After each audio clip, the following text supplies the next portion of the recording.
Shalom Bapak Ibu Saudara, Shalom, Shalom. Selamat pagi, selamat hari Minggu, selamat datang di rumah Tuhan. Hari ini kita mau sama-sama beribadah dan mengikuti kebaktian. Tanpa terasa kita sudah memasuki minggu terakhir bulan Juni di tahun 2026.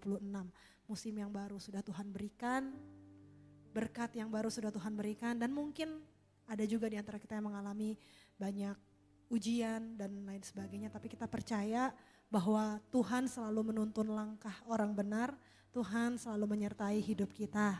Oleh karena itu tidak akan henti-hentinya, tidak akan kami bosan-bosannya mengingatkan Bapak Ibu Saudara untuk tetap bersyukur di hadapan Tuhan. Tetap bersyukur di hadapannya, tetap punya sukacita di dalam Tuhan, karena kita tahu hanya di dalam Tuhan saja kita mampu bertahan, hanya di dalam Tuhan saja kita mampu berjalan. Oleh karena itu mari kita mau buka hati kita berikan waktu kita yang terbaik pada hari Minggu ini. Kita mau memuji Tuhan, menyembah Tuhan, karena Dialah satu-satunya sumber kekuatan dalam hidup kita. Terima kasih Yesus. Amin, haleluya.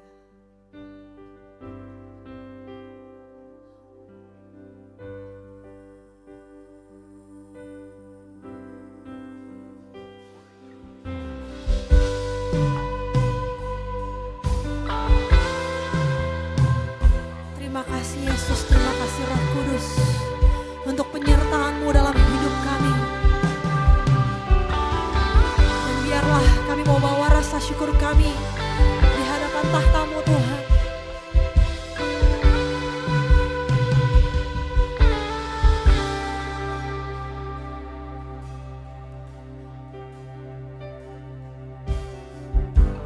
Banyak yang Kau perbuat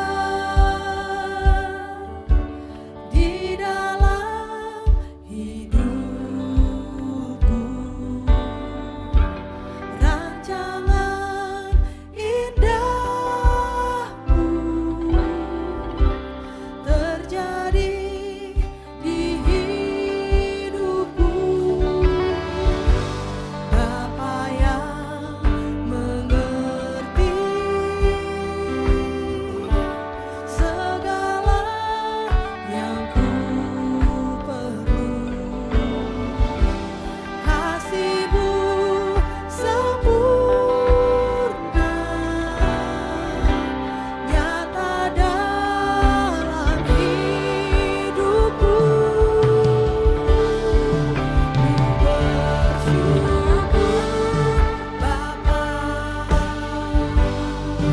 Ku bersyukur Tuhan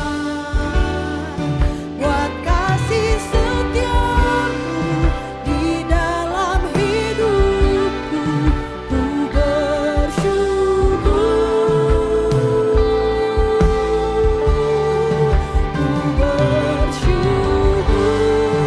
Bapa,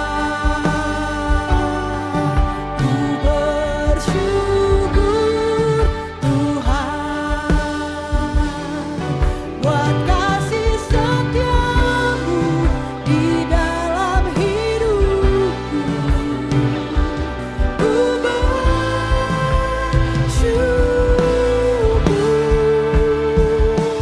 Tuhan,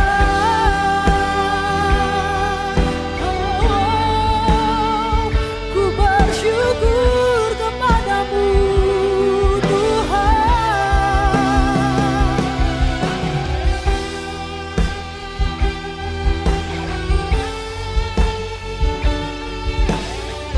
Sama-sama pujikan lagu ini di hadapan Allah. Katakan, banyak yang Kau perbuat di dalam hidupku, rancangan indahmu terjadi di hidupku.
kita sama-sama bangkit berdiri di hadapan Allah. Mari sembah Dia. Oh, haleluya.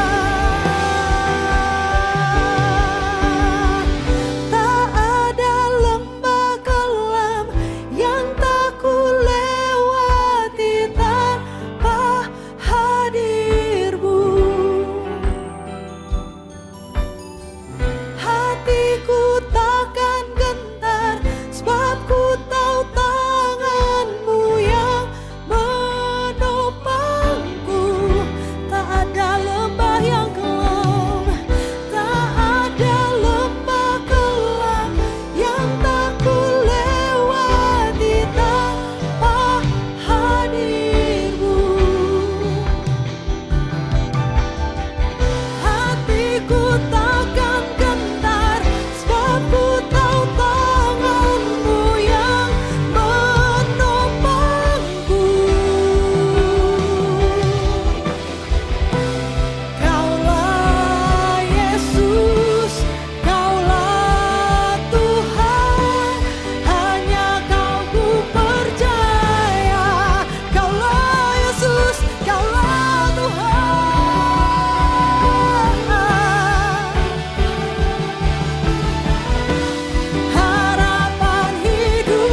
memuji namamu, jiwaku bermegang.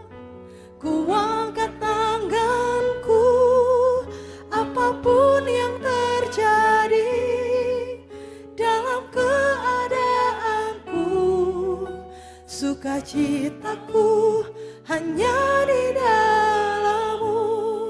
Nyanyikan lagu ini.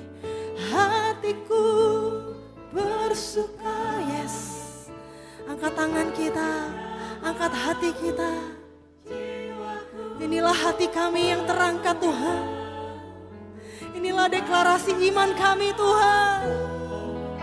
Apapun yang terjadi dalam keadaanku, sukacitaku hanya di dalam-Mu. Aku bersuka memuji namamu, jiwaku bermegah.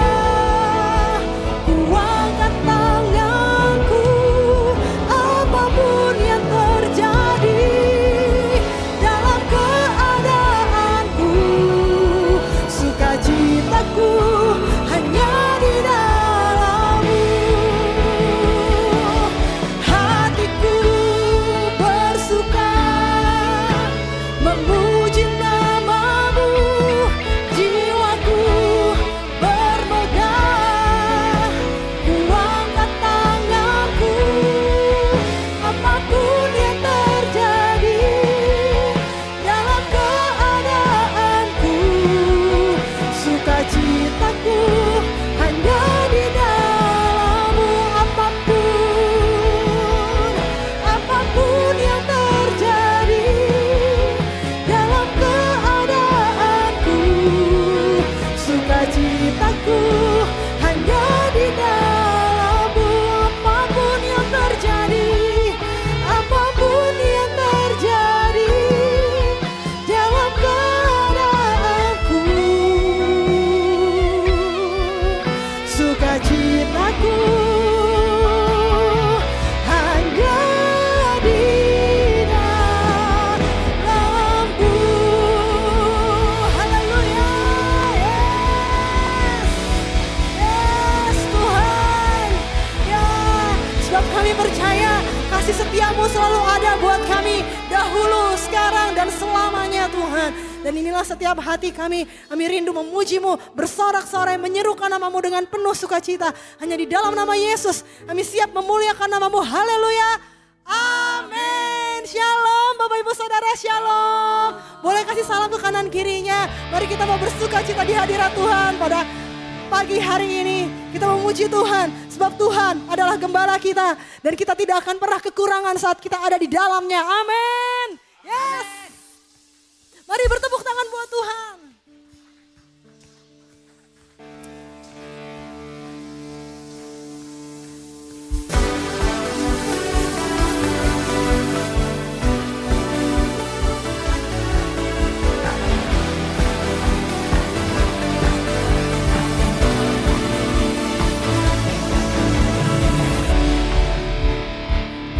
Gembalaku, takkan kekurangan aku.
sukacita.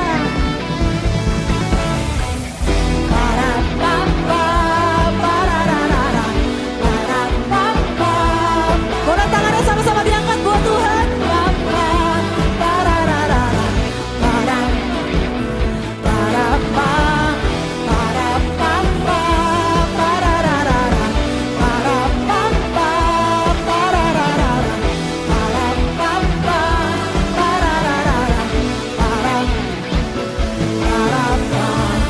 Kaulah sumber kehidupanku, sukacitaku penuh melimpah, mulutku pun memuji Engkau. Dengan iman teguhkan ku serukan, sekalipun aku berjalan, kami tidak takut bahaya. Amin. Sebab Engkau besertaku, gadamu dan tongkatmu itulah yang menghibur aku, dan bukan berdiam dalam rumahmu seumur hidupku.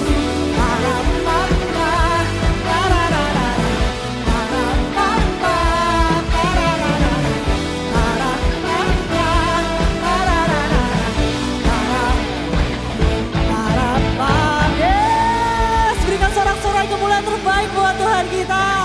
Sebab Yesus sahabat kita, Dia tidak pernah meninggalkan Bapak Ibu Saudara. Amin. Haleluya.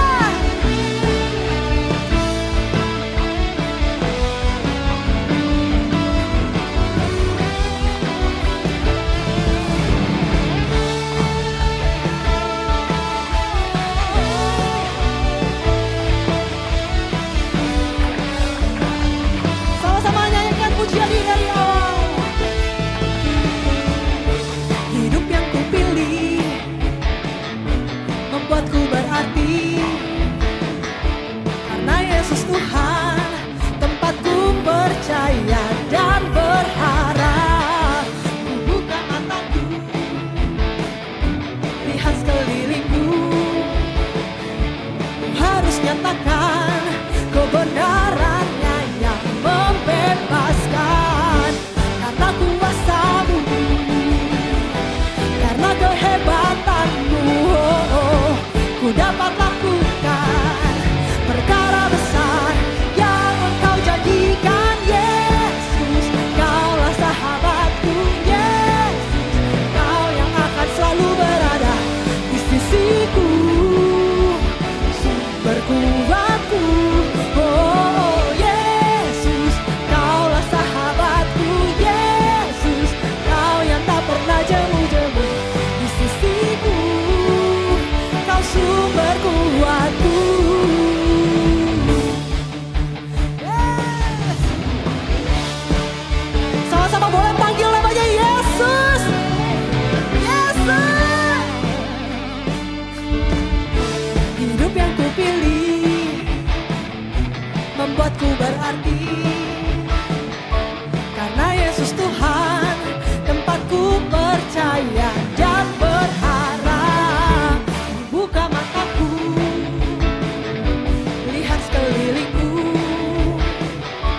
ku harus nyatakan kebenarannya yang membebaskan. Karena kuasa-Mu, karena kehebatanmu, ku dapat lakukan perkara besar yang Engkau janjikan. Yesus,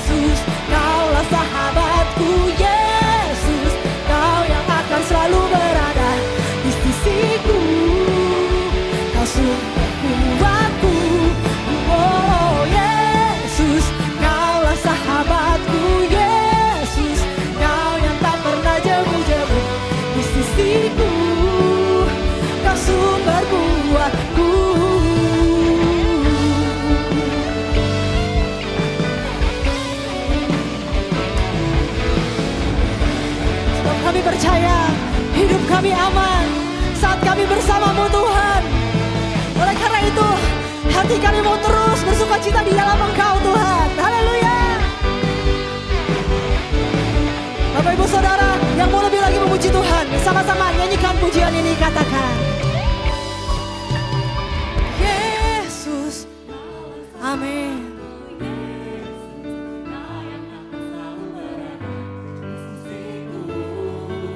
Kau sumber kuatku, oh Yesus, Kaulah sahabatku Yesus, Kau yang tak pernah jemu-jemu di sisiku. Boleh aku minta tangannya sama-sama diangkat ke atas ya, ke kiri ke kanan. Yesus, Kaulah sahabatku Yesus, Kau yang akan selalu berada di sisiku. Kau sumber kuatku, oh Yesus, Kaulah sahabatku Yesus, Kau yang tak pernah jemu-jemu di sisiku. Kau sumber kuatku, Yesus, Kaulah sahabatku Yesus, Kau yang akan selalu berada di sisiku. Kau sumber kuatku, oh Yesus, Kaulah sahabatku Yesus, Kau yang tak pernah jemu-jemu di sisiku. Kau sumber kuatku, Kau sahabatku, berada di sisiku. Kau sahabatku selama-lamanya. Kau sahabatku, berada di sisiku selama-lamanya.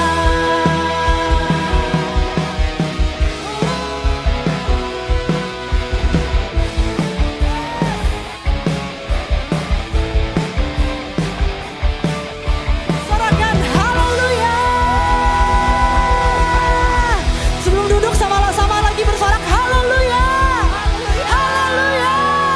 Yes, silakan duduk Bapak Ibu Saudara.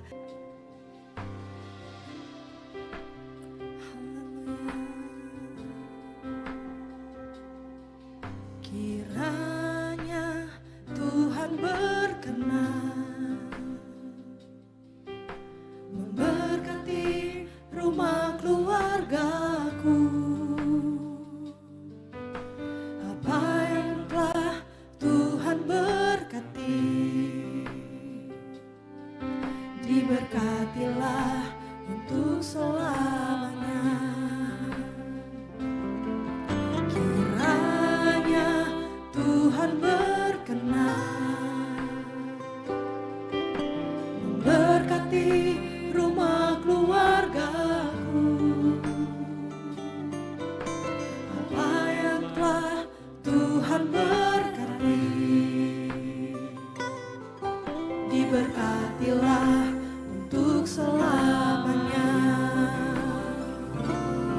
Sebab Tuhan melindungi, Tuhan menyinari dengan wajah-Nya, memberi kasih karunia, damai sejahtera. Yesus baik bagiku.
saudara katakan, memberi kasih karunia, damai sejahtera, Yesus baik bagi. beri tepuk tangan yang terbaik buat Tuhan Yesus.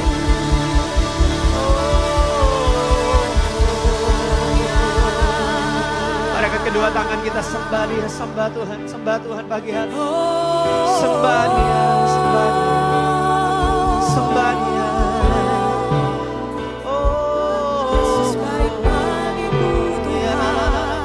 We worship you, kami sembah Tuhan.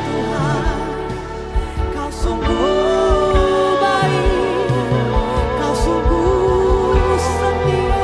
Kau baik Tuhan, Kasih-Mu Tuhan, Kau baik kasih-Mu Bapa, selamanya Tuhan, baik, selamanya. baik, Kau baik selamanya, Yesus. Kau setia, kami bawa Kau syukur setia Tuhan, terima kasih. Kau setia Tuhan. Kasih setiamu, Kami menyembah-Mu. kesetiaanmu Kami tinggikan Engkau Tuhan. Kami menyembah-Mu. Kami menyembah-Mu. Haleluya,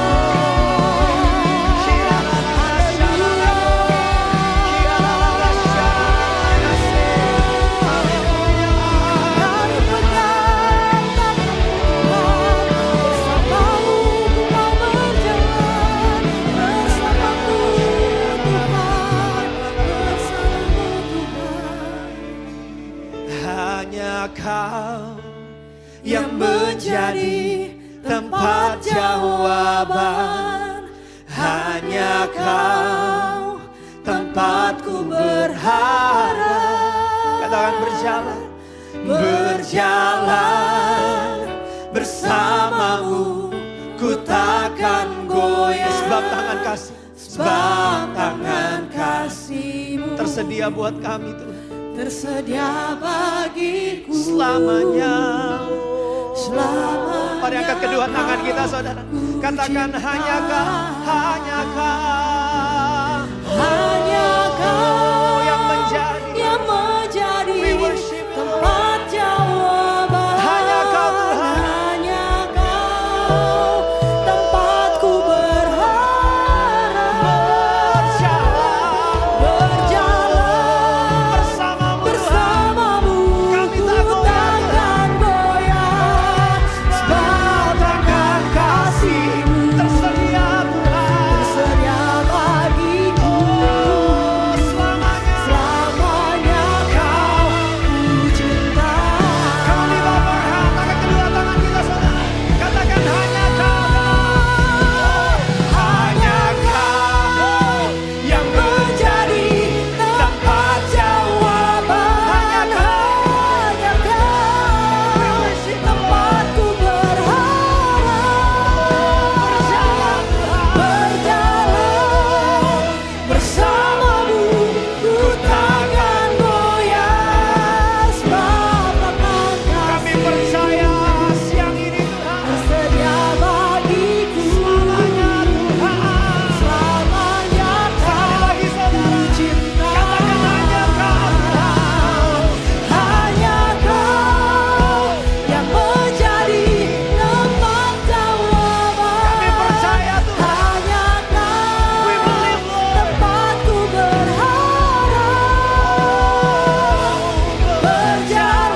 Kami percaya Tuhan. tersedia bagiku. Selamanya kau ku cinta. Tepuk tangan yang terbaik buat Tuhan Yesus. Oh ya Tuhan, kami believe, kami percaya. Kami percaya Tuhan. Kami percaya Tuhan.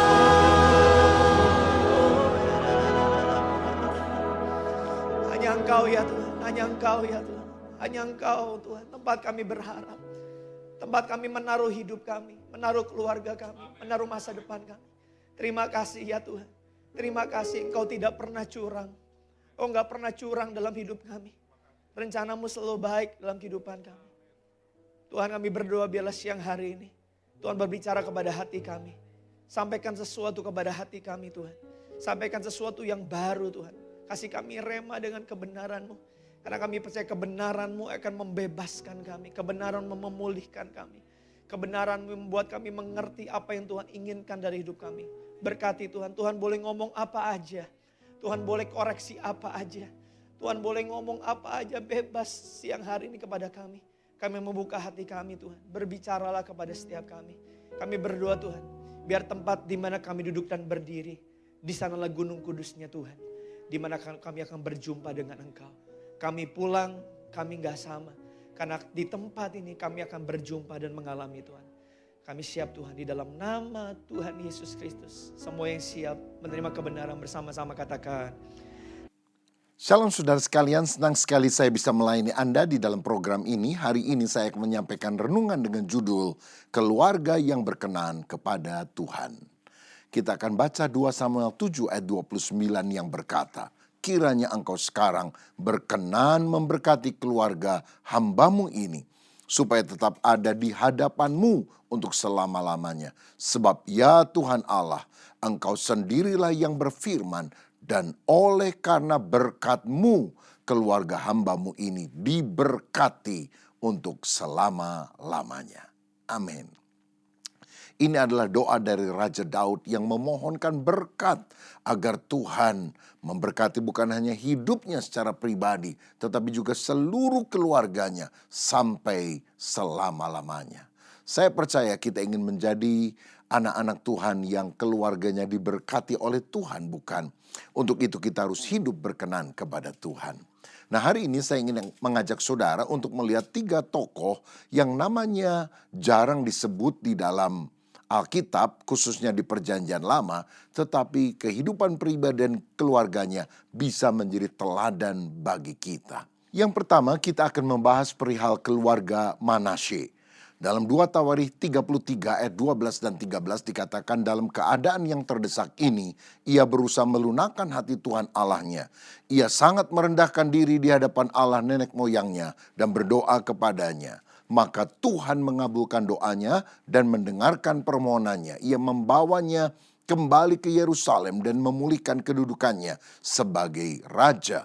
Dan Manasye mengakui bahwa Tuhan itu Allah. Ayat 16, ia menegakkan kembali mezbah Tuhan, mempersembahkan korban bakaran dan korban syukur di atasnya, menyerukan kepada Yehuda untuk beribadah kepada Tuhan Allah Israel. Saudara, Manasye adalah putra Raja Hizkia yang pernah diperpanjang umurnya 15 tahun lagi. Manasye naik tahta pada usia 12 tahun dan dia memerintah Yehuda paling panjang selama 55 tahun.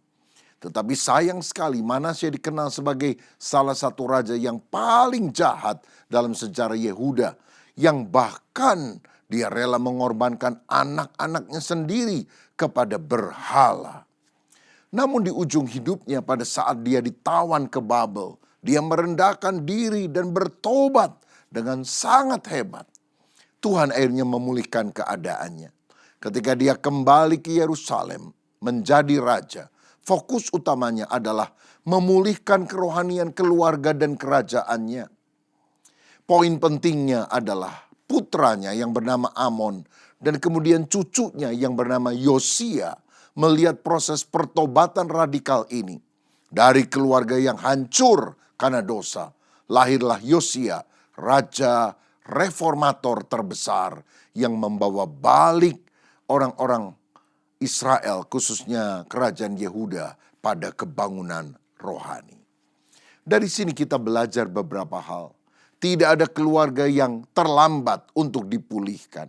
Seburuk apapun masa lalu sebuah keluarga, anugerah Tuhan sanggup merajut kembali kehidupan yang hancur. Pertobatan keluarga yang sejati menuntut tindakan yang nyata untuk membuang kebiasaan yang buruk yang sudah dilakukan dalam kurun waktu yang panjang, seperti Manasye meruntuhkan berhala-berhala. 2 Korintus 5 ayat 17 berkata, jadi siapa yang ada di dalam Kristus, dia adalah ciptaan yang baru. Yang lama sudah berlalu, sesungguhnya yang baru sudah datang. Saudaraku, kita perlu sungguh-sungguh bertobat sehingga keluarga kita dipulihkan oleh Tuhan. Dan kita melihat bahwa pertobatan Manasye membuka jalan bagi cucunya Yosia untuk hidup benar di hadapan Tuhan, tidak menyimpang ke kanan atau ke kiri. Dan buah dari perubahan garis keturunan itu dimulai dari kakeknya yang berbalik kepada Tuhan. Ada banyak keluarga yang menyerah ketika menghadapi keretakan, perselingkuhan, ataupun kebiasaan buruk yang turun-temurun. Misalnya watak pemarah, kecanduan alkohol, kecanduan obat-obatan, dan yang lain. Mereka menganggap bahwa memang itu sudah nasib keluarga kami yang hancur. Mereka memilih bercerai atau membiarkan kepahitan merusak generasi berikutnya tanpa ada upaya untuk berlutut meminta pemulihan dari Tuhan. Saya percaya Manasye walaupun awal hidupnya sangat buruk, sangat tidak menyukakan Tuhan. Tetapi melalui tekanan, penderitaan, bahkan penawanan, dia bertobat. Saya mau katakan bahwa kadang-kadang peristiwa pahit yang terjadi dalam hidup kita merupakan alat-alat yang paling ampuh untuk membawa kita datang kepada Dia. Kadang-kadang manusia kalau terlalu nyaman, lupa sama Tuhan. Tuhan izinkan kesulitan datang, bukan karena Dia membenci kita, tapi justru untuk membuat kita sadar bahwa kita harus bergantung kepada Dia. Ada seorang bapak, dulunya adalah pecandu narkoba berat, pernah masuk tahanan, menjadi narapidana. Dia juga sering memukuli istrinya dan juga anak-anaknya. Tetapi justru di dalam penjara itulah dia mengalami perjumpaan pribadi dengan Tuhan Yesus.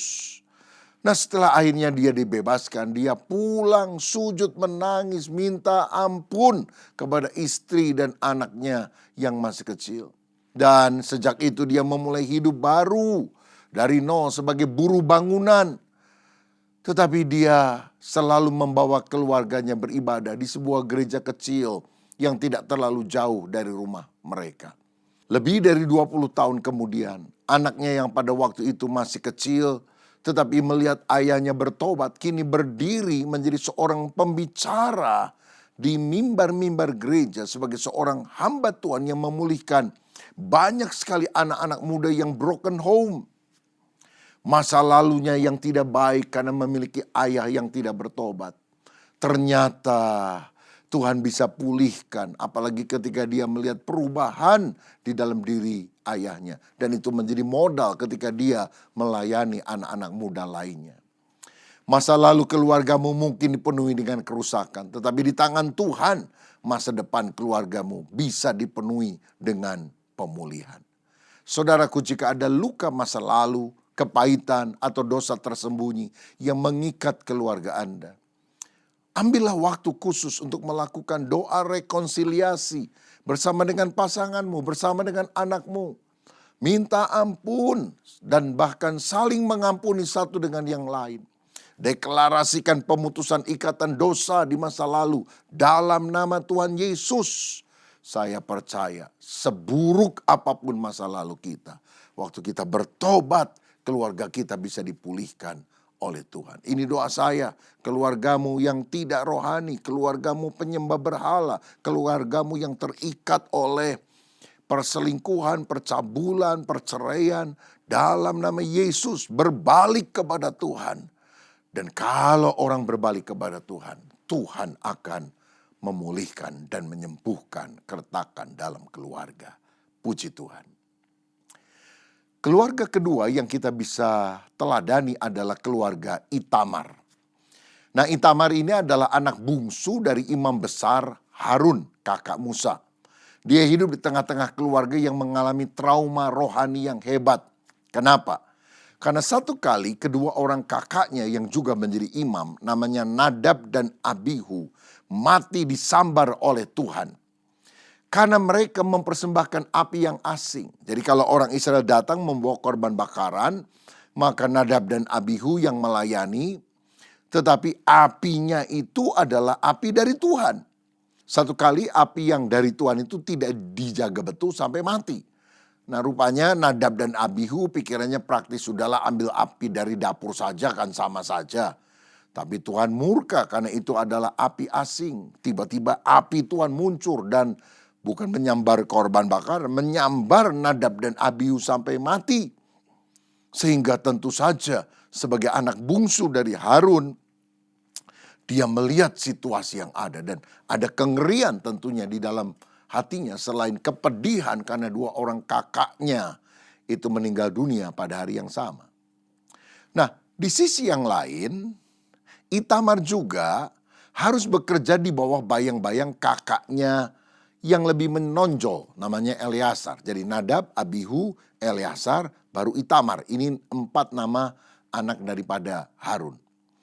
Nah, Eleazar ini yang kemudian melanjutkan pelayanan Harun sebagai imam besar. Tentu Eleazar lebih dikenal, lebih disorot, lebih banyak orang tahu. Tapi Itamar, dia tidak terlalu menonjol. Dalam Keluaran 38 ayat 21 dikatakan, demikianlah rincian biaya untuk mendirikan kemah suci yang disusun atas perintah Musa oleh orang Lewi di bawah pimpinan Itamar anak Imam Harun. Nah, kemudian dalam Bilangan 4 ayat 28 dan 33 juga dicatat di sana bahwa ibadah kaum-kaum keturunan Gerson dan Merari itu harus di bawah pimpinan Itamar anak Imam Harun. Nah, dari sini kita melihat bahwa Itamar adalah orang yang belajar puas tanpa harus menjadi pusat perhatian. Eleazar sang kakak dipersiapkan untuk menggantikan Harun sebagai imam besar berikutnya. Secara protokoler, Eleazar selalu mendapatkan porsi terbesar. Namun Itamar tidak menderita sibling rivalry atau persaingan antar saudara. Dia menerima tugasnya untuk mengawasi para pengangkut barang kemah suci, yaitu kaum Gerson dan Merari. Kebenaran rohani yang kita harus pelajari adalah keberhasilan sebuah keluarga tidak diukur dari apakah semua anggotanya menjadi bintang utama atau tidak. Melainkan apakah setiap anggota setia melakukan bagiannya. Saudara-saudara, hari-hari ini kita melihat kadang-kadang kakak beradik itu saling iri. Dan rasa iri hati dari sejak kecil itu bisa tumbuh terus sampai dewasa. Sampai orang tua juga heran. Pada mereka itu tidak membeda-bedakan. Tetapi saat selalu ada kecurigaan di antara entah anak pertama kepada anak kedua atau anak kedua pada anak pertama. Atau bahkan anak-anak yang berikutnya, anak nomor 3, nomor 4 dan selanjutnya. Maka kita harus memiliki hati yang siap sedia. Walaupun bukan menjadi yang terpenting, tetap kita menjadi pribadi yang berguna. Saudara, Itamar juga adalah orang yang bangkit dari trauma keluarga. Itamar menyaksikan kehancuran moral dan fisik kedua abangnya yang mati. Ia bisa saja menjadi pahit hati kepada Tuhan dan takut melayani. Namun dia memilih untuk belajar dari kesalahan masa lalu keluarganya dan menjadi pemimpin yang tertib administrasi. Karena Keluaran 38 ayat 21 mencatat bahwa dia sangat teliti dalam menghitung biaya kemah suci. Saudara-saudara, sampai hari ini kita melihat ada orang-orang yang tidak mau melayani. Mungkin karena dia anak pendeta. Dan pada waktu dia masih kecil, dia melihat orang tuanya hidup sangat sederhana. Masih disalah-salahkan oleh jemaat, apalagi anak pendeta. Kalau anak pendeta main sama anak pelayan Tuhan yang lain, lalu kemudian ya namanya anak-anak ribut kecil. Bapaknya atau emaknya muncul, anak pendeta jangan nakal. Lalu anak pendeta protes, "Tante, ini bukan saya yang nakal, anak tante yang nakal." Anak pendeta harus selalu mengalah." Waduh, sehingga banyak orang bilang, "Nyesel saya jadi anak pendeta." Tapi lihat kehidupan Itamar. Walaupun ada kengerian karena Nadab dan Abihu, dua orang kakaknya nomor 1 dan 2 mati oleh api Tuhan. Dia tetap menjaga diri dan tetap melibatkan diri dalam pelayanan. Saudara sekalian, pada zaman sekarang media sosial menyuburkan sindrom tokoh utama di dalam keluarga. Orang tua sering membanding-bandingkan anak. Tuh lihat kakakmu, dia kan juara kelas. Kamu bisa apa? Contoh dong kakakmu itu. Aduh, ini menimbulkan luka. Karena tiap orang itu unik. Ada orang yang pintar secara rasio kecerdasan, tetapi ada yang lebih gesit di dalam olahraga misalnya. Maka kita tidak boleh membanding-bandingkan anak 1, 2, 3 dan selanjutnya. Sehingga kalau kita melakukan hal ini, anak yang merasa dia biasa-biasa saja, tidak ada karunia yang menonjol, mungkin akan merasa lebih minder, mundur teratur, atau sebaliknya memberontak. Atau yang jelas dia merasa tidak berharga. Papa mama tidak menghargai saya karena saya bukan orang hebat. Nah, dari sini kita belajar bahwa keluarga Itamar mengajarkan kita pemulihan ego. Rumah harus menjadi tempat di mana peran-peran di balik layar, seperti anak yang berhati lembut atau pasangan yang mendukung secara sunyi, dihargai sama tingginya dengan mereka yang berdiri di mimbar atau di panggung. Kebahagiaan keluarga tercipta bukan saat semua orang ingin menjadi matahari, melainkan saat setiap orang mau menjadi bintang yang bersinar di tempatnya masing-masing. Ada seorang adik yang dengan sukarela mendukung kakaknya dalam pelayanan atau bahkan dalam pendidikan tanpa merasa iri karena menyadari bahwa keberhasilan satu dari anggota keluarga mereka adalah kemenangan seluruh keluarga. Ada seorang ibu sedang menanti gilirannya karena dia mau cabut gigi di dokter gigi. Di samping dia ada seorang ibu yang kemudian mulai bertanya, "Bu, mau dicabut gigi juga ya?" "Iya." "Ngomong-ngomong, ibu punya anak berapa?" "Oh, saya punya anak 3. Anak yang kedua dokter, anak yang ketiga arsitek. Dan mereka berhasil di dalam usahanya." Lalu ibu di sebelahnya berkata, "Kalau anak yang pertama?" "Oh, anak pertama ya dia cuma lulusan SMA dan buka warung kecil-kecilan di rumahnya." Ibu itu kemudian bilang, "Oh, kalau gitu pasti ibu sangat bangga kepada anak kedua dan ketiga yang dokter dan arsitek itu kan? Tapi tidak terlalu bangga dengan anak pertama." Ibu ini berkata, "Tidak, aku sangat bangga kepada anak yang pertama. Karena ketika suamiku meninggal, kami tidak tahu siapa yang akan membiayai kehidupan keluarga karena saya adalah seorang ibu sederhana yang tidak terlalu berpendidikan." Anak saya pertama berkata, "Mama, biar saya tidak melanjutkan pendidikan. Saya akan kerja walaupun saya masih muda. Dan aku akan punya uang untuk membiayai adikku. Biar adikku jadi dokter, biar adikku jadi arsitek. Aku pokoknya bekerja membiayai mereka. Aku sangat sayang kepada ketiga anakku. Tapi walaupun anakku yang pertama bukan sarjana, aku sangat bangga karena dia rela berkorban." Saudara, tidak semua orang harus menjadi matahari. Tapi kalau kita bisa bersinar di posisi kita masing-masing dengan keunikan kita, bukankah hidup kita menjadi berkat dan teladan bagi banyak orang?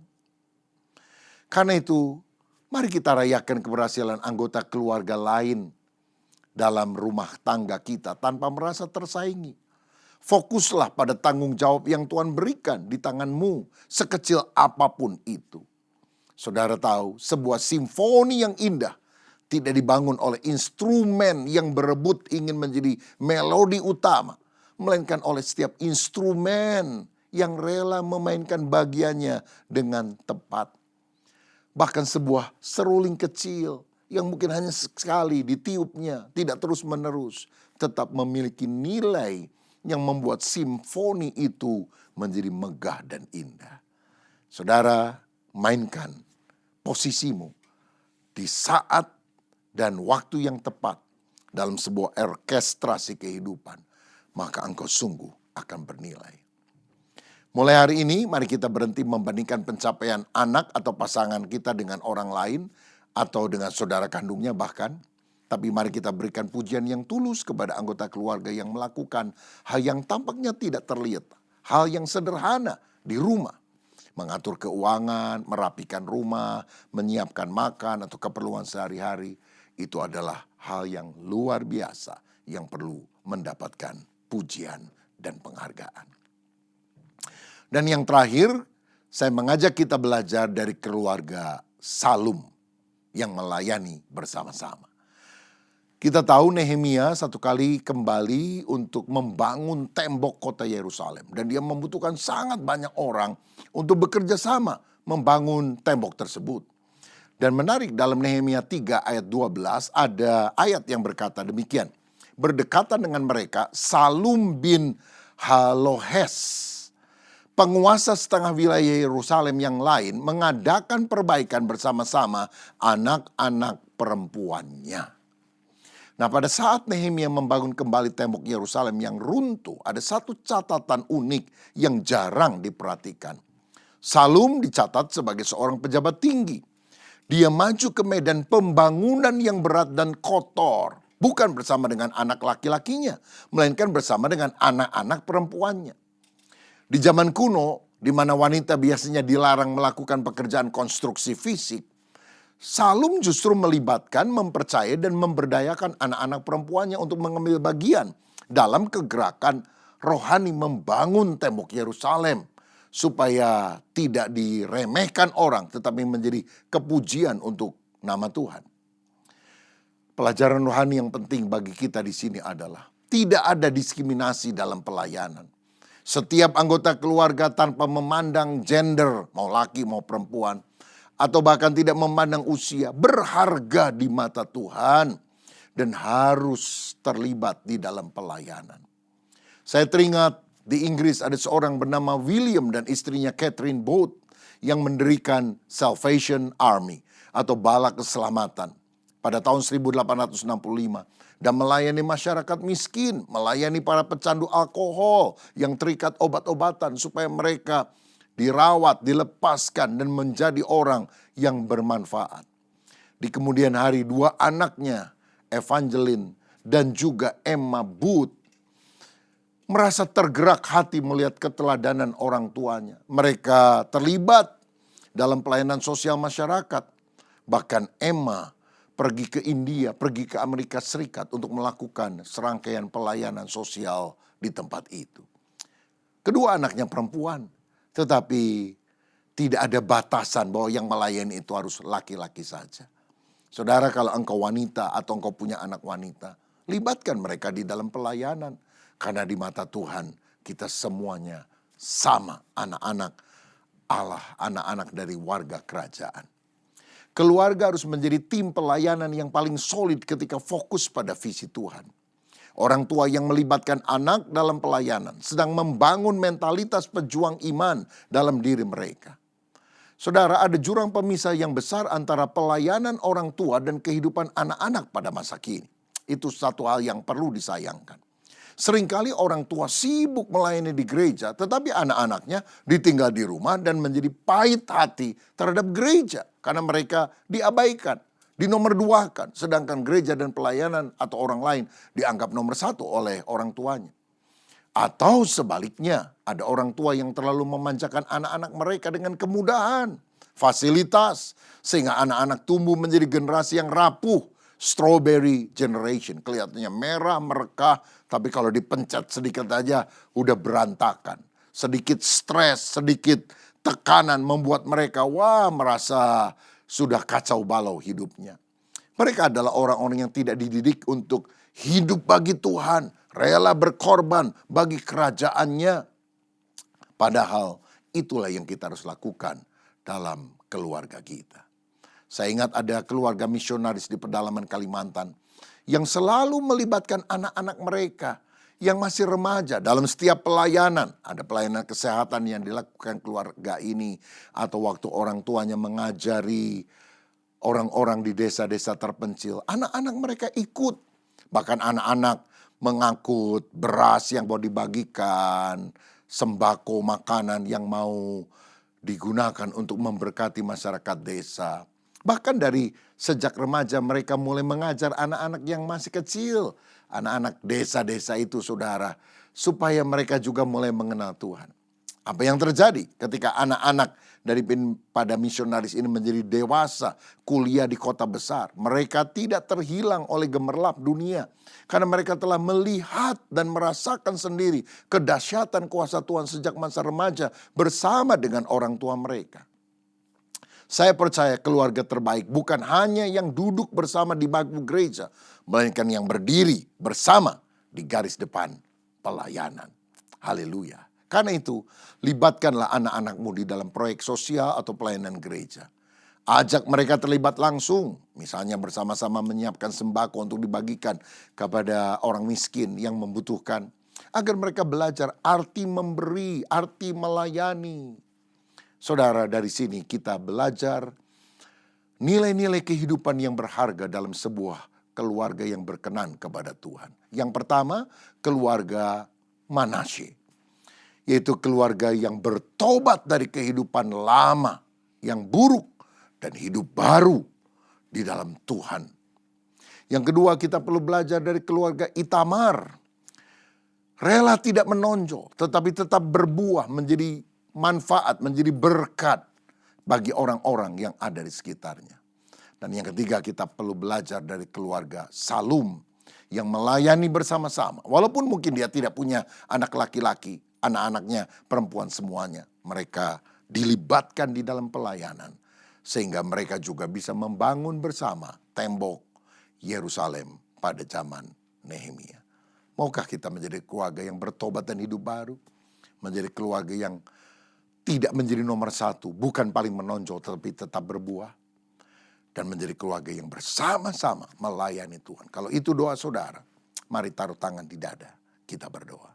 Bapa, terima kasih untuk kebenaran firman-Mu. Kalau masa lalu kami tidak baik, kami mau bertobat, kami mau hidup baru di dalam Engkau. Kami juga mau mencintai dan melayani Tuhan. Walaupun mungkin orang lain dipakai Tuhan lebih hebat, lebih menonjol, tapi kami tetap akan bersinar terang di posisi kami, di dalam kadar kapasitas yang Tuhan percayakan kepada kami. Kami juga mau menjadi keluarga yang mengajak seluruh anggota keluarga, bahkan anak-anak kami terlibat di dalam pelayanan dari sejak mereka masih kecil, masa remaja, supaya mereka juga bisa mempersembahkan hidupnya bagi Kristus seumur hidup mereka. Sama seperti Daud yang pernah berdoa, kiranya Engkau berkenan dan memberkati keluarga kami. Kami kiranya juga mengalami berkat-berkat yang Tuhan limpahkan dalam setiap keluarga dari tokoh-tokoh perjanjian lama yang kami telah bahas. Dan biarlah itu bukan hanya menjadi pengetahuan, tapi menjadi pengalaman kami. Keluarga kami menjadi keluarga yang diberkati dan dipakai oleh Tuhan. Berkat-Mu atas kami dalam nama Tuhan Yesus Kristus. Haleluya. Amin.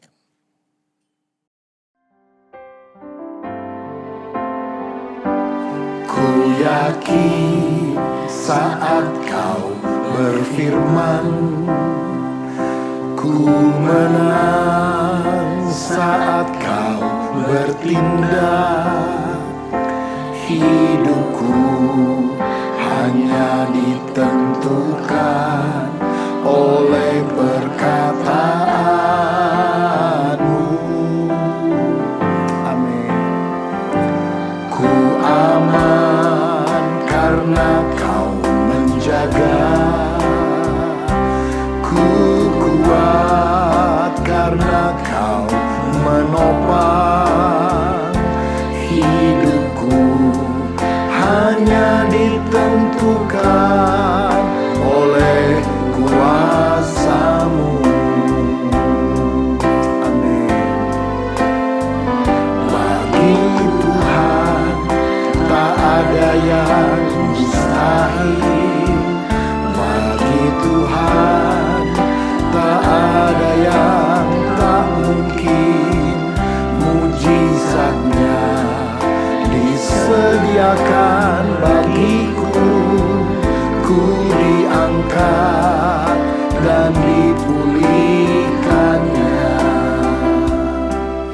saudara sekalian, saat ini kita akan menerima perjamuan kudus.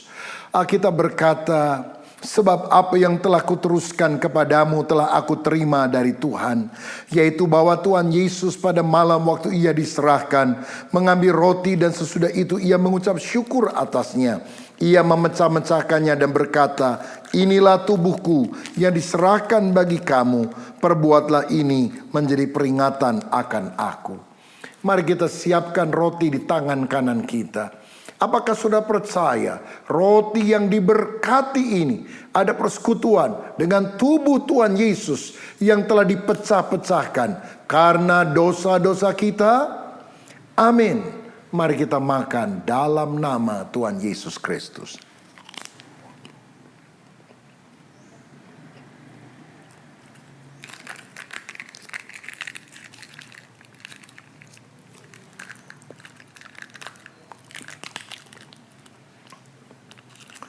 Selanjutnya firman Tuhan berkata, demikian juga ia mengambil cawan sesudah makan, lalu berkata, cawan ini adalah perjanjian baru yang dimateraikan oleh darahku.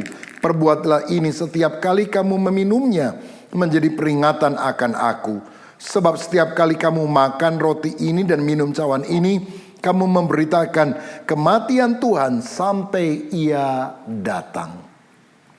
Apakah sudah percaya anggur yang sudah diberkati adalah persekutuan dengan darah Tuhan Yesus Kristus yang telah dicurahkan untuk menebus kita dari segala dosa? Amin.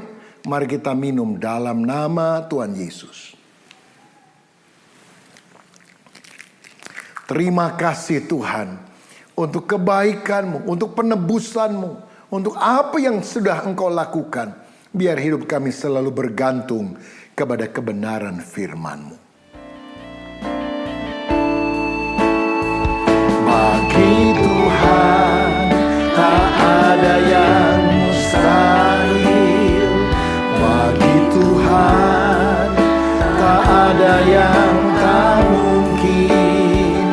Mujizatnya disediakan bagiku. Ku diangkat dan dipulihkannya. Ku diangkat dan dipulihkannya. Ku diangkat dan dipulihkannya. Bapa, terima kasih untuk firman-Mu, juga terima kasih untuk perjamuan kudus. Di dalam nama Yesus, amin. Kita bersatu dalam doa. Bapa dalam kerajaan sorga, biarlah namamu diberkati Tuhan di antara kami. Kami bersyukur Tuhan karena kami bisa menjadi umat-Mu di tempat ini. Kami bersyukur karena kami tidak menjangkau Allah yang jauh, yang tidak terjangkau, tapi Engkau juga Allah yang dekat, yang bisa kami kenal dan Engkau mengajarkan prinsip-prinsip kerajaan sorga kepada kami.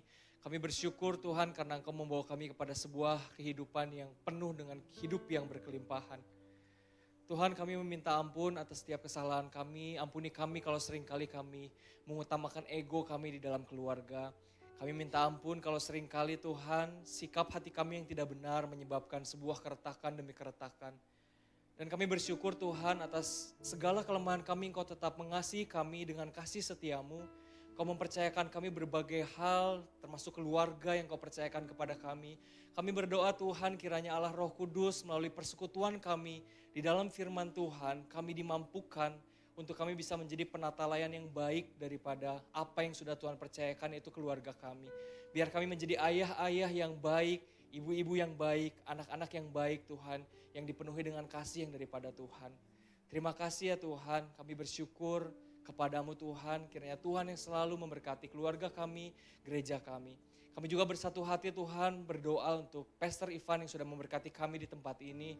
Terima kasih Tuhan, kami bersyukur untuk hamba-Mu, pemimpin di generasi muda Tuhan. Kiranya Tuhan yang selalu memberkati Pastor Ivan, keluarga, istri. Tuhan yang selalu menyertai pelayanannya di Bandung Tuhan, sehingga melalui pelayanan Pastor Ivan semakin banyak anak-anak muda, generasi-generasi yang mengasihi Tuhan, yang bangkit, yang melihat kehidupan ini dari perspektif yang baru sesuai dengan kerajaan Allah. Terima kasih Tuhan kalau sebentar kami akan pulang, biar firman hari ini Tuhan bisa kami terus ingat, dipraktikkan dalam kehidupan kami menjadi keluarga-keluarga yang harmonis di dalam Kristus. Terima kasih untuk kasih-Mu yang besar, pertemukan kami di minggu yang akan datang Tuhan dalam kasih karunia-Mu. Sebentar kami akan pulang Tuhan dan kami siap menerima berkat daripada Tuhan. Mari saudara, kita akan menerima berkat dari Allah Bapa kita yang besar. Kita percaya Tuhan kita Allah yang ajaib. Kita percaya Dia Allah yang setia. Kita percaya Dia melindungi kita semua pada pagi, siang, sore, malam, dan sepanjang kehidupan kita. Karena itu marilah kita menerima berkat dari Dia. Kiranya kasih karunia dari Allah Bapa dan penyertaan dari Tuhan Yesus Kristus, penghiburan dari Roh Kudus, menyertai hidup kita mulai hari ini, kekal sampai selama-lamanya. Yang diberkati mari katakan amin. Kau tunjukkan kasih setiamu,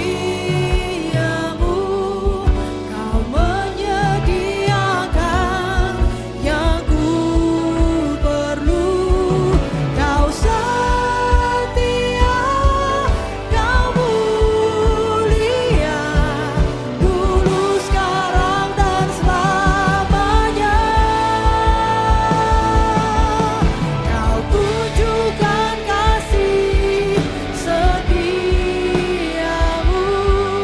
kau menyediakan yang ku perlu, kau setia, kau mulia, Bapa, kau setia, kau setia, kau setia, kau mulia, Bapa, kau setia, kau setia, kau mulia, Bapa, kau setia.